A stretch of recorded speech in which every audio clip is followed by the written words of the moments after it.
അങ്ങനെ ലൈവിൽ ഇപ്പോൾ അഭിറാം, ജാനകി, ഒരു ചെറിയൊരു കുഞ്ഞുവാവ ഇവരൊക്കെ എത്തിയിട്ടുണ്ട്. അപ്പോൾ എന്തായാലും വീണുടയാത്ത വീട് എന്നുള്ള ഒരു സീരിയലിന്റെ പ്രൊമോഷനുമായിട്ടാണ് ഇപ്പോൾ ഇവർ എത്തിയിട്ടുള്ളത് എന്നുള്ളതാണ്. എന്തായാലും ഇപ്പോൾ കുറച്ച് മുമ്പാണ് എത്തിയത്. അപ്പോൾ സ്റ്റോർ റൂമിലൂടെ അവർ എൻ്റർ ചെയ്യാണ് ചെയ്തത്. അപ്പോൾ എന്തായാലും ഇത്തവണത്തെ സീസണിൽ ഒരുപാട് പ്രൊമോഷൻസ് കാര്യങ്ങളൊക്കെ തന്നെ നടക്കുന്നുണ്ട്. പിന്നെ മുമ്പ് ആന്റണി പെരുമ്പാവൂർ, ജോജു ജോർജ് ഇവരൊക്കെ വന്നിരുന്നു. സിനിമ പ്രൊമോഷൻ കാര്യങ്ങളൊക്കെ ഇപ്പോഴത്തെ സീസണിൽ നടന്നുകൊണ്ടിരിക്കുന്നുണ്ട്. എന്നാലും മുൻ സീസണുകളെ അപേക്ഷിച്ച് ഒരുപാട് പ്രൊമോഷൻസ് ഇപ്പോൾ നടക്കുന്നുണ്ട് എന്നുള്ളതാണ്. എന്തായാലും ലൈവിൽ ഇപ്പോൾ ഇവരൊക്കെയാണ് വന്നിട്ടുള്ളത്. മത്സരാർത്ഥികളൊക്കെ നല്ല രീതിയിൽ തന്നെ ആകാംക്ഷയോടെ തന്നെ എല്ലാവരെയും സ്വീകരിക്കുന്നുണ്ട്. അതൊക്കെ നമുക്ക് ലൈവിൽ കാണാനായിട്ട് പറ്റും.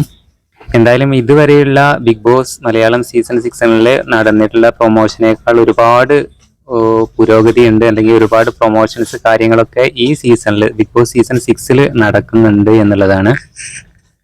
അപ്പോൾ ഇതൊക്കെയാണ് ഇപ്പോൾ ലൈവിൽ കാണിച്ചിട്ടുള്ളത്. എന്തായാലും നാളെ ഒരു 90% നമുക്ക് ഗബ്രിയുടെ ആ വരവ് പ്രതീക്ഷിക്കാവുന്നതാണ്. എന്തായാലും പുതിയ അപ്ഡേറ്റുകൾക്കായി നമ്മുടെ ചാനൽ ഒന്ന് സബ്സ്ക്രൈബ് ചെയ്യണേ.